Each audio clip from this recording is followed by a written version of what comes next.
42% reservation Rahul Gandhi గారు ఏదైతే కామారెడ్డి డిక్లరేషన్లో చెప్పారో దాన్ని ఈరోజు మన ముఖ్యమంత్రి గారు దాన్ని ఒక ఛాలెంజ్గా తీసుకొని రెడ్డి బిడ్డ అయినా కూడా ఈరోజు 42% తెలంగాణలో మేము అమలు చేస్తాము అని చెప్పి కులగణన చేసి ఒక ఆర్డినెన్స్ తీసుకొచ్చి ఆర్డినెన్స్ తోటి అదేవిధంగా మేము క్యాబినెట్లో కూడా దాన్ని ఆమోదం తెలిపి ఆ తర్వాత మేము బిల్లు రూపంలో అసెంబ్లీలో ప్రవేశపెట్టి బిల్లు కూడా పాస్ చేసుకొని మరి అది గవర్నర్ గారి దగ్గరికి పంపినప్పుడు గవర్నర్ ఒక సంతకం పెట్టేసి ఉంటే అక్కడ ఎక్కడ సమస్య వచ్చి ఉండేది కాదు. ఇప్పుడు రోజు 42% తోటి మొన్నటి నోటిఫికేషన్లో ఎలక్షన్స్ జరిగి ఉండేవి. బీజేపీ డ్రామా వల్ల మొత్తం తల్లకిందులైపోయింది. బీసీల ఆశలన్నీ కూడా అడియాశలు అయిపోయినాయి.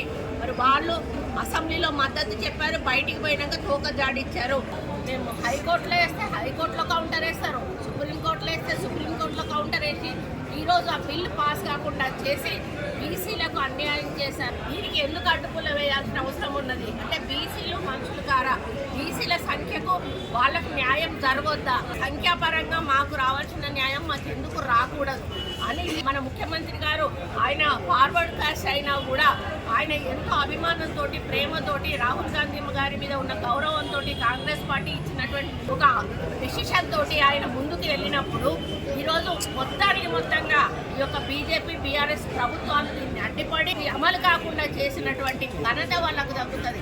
ఈరోజు బీసీల పాపం వాళ్ళకు కొట్టుద్ది. ఎందుకంటే వాళ్ళు మీ కోర్టులో ఉంది, మీరు మాట్లాడండి, ప్రధానమంత్రితో మాట్లాడి బీసీల 42% రిజర్వేషన్ రాహుల్ గాంధీ గారు ఏదైతే కామారెడ్డి డిక్లరేషన్లో చెప్పారో దాన్ని ఈరోజు మన ముఖ్యమంత్రి గారు దాన్ని ఒక ఛాలెంజ్గా తీసుకొని రెడ్డి బిడ్డ అయినా కూడా ఈరోజు 42% తెలంగాణలో మేము అమలు చేస్తాము అని చెప్పి కులగణన చేసి ఒక ఆర్డినెన్స్ తీసుకొచ్చి ఆర్డినెన్స్ తోటి అదేవిధంగా మేము క్యాబినెట్లో కూడా దాన్ని ఆమోదం తెలిపి ఆ తర్వాత మేము బిల్లు రూపంలో అసెంబ్లీలో ప్రవేశపెట్టి బిల్లు కూడా పాస్ చేసుకొని మరి అది గవర్నర్ గారి దగ్గరికి పంపినప్పుడు గవర్నర్ ఒక సంతకం పెట్టేసి ఉంటే అక్కడ ఎక్కడ సమస్య వచ్చి ఉండేది కాదు. ఇప్పుడు రోజు 42% తోటి మొన్నటి నోటిఫికేషన్లో ఎలక్షన్స్ జరిగి ఉండేవి. బీజేపీ డ్రామా వల్ల మొత్తం తల్లకిందులైపోయింది. బీసీల ఆశలన్నీ కూడా అడియాశలు అయిపోయినాయి.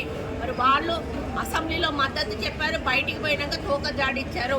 మేము హైకోర్టులో వేస్తే హైకోర్టులో కౌంటర్ వేస్తారు, సుప్రీంకోర్టులో వేస్తే సుప్రీంకోర్టులో కౌంటర్ వేసి ఈరోజు ఆ బిల్లు పాస్ కాకుండా చేసి బీసీలకు అన్యాయం చేశారు. దీనికి ఎందుకు అడ్డుపుల్ల వేయాల్సిన అవసరం ఉన్నది అంటే బీసీలు మనుషులు కారా?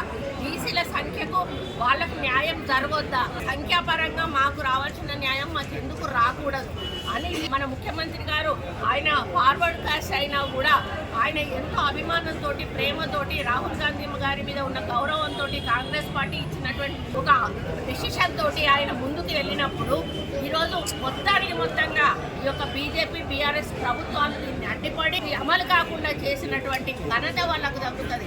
ఈరోజు బీసీల పాపం వాళ్ళకు కొట్టుద్ది. ఎందుకంటే వాళ్ళు మీ కోర్టులో ఉంది, మీరు మాట్లాడండి, ప్రధానమంత్రితో మాట్లాడి అది అమలు చేపిస్తే మీకే వస్తుంది క్రెడిట్, మీరే తీసుకోండి, మాకేం అభ్యంతరం లేదు. కానీ మాకు బీసీలకు మాత్రం 42% కావాలి.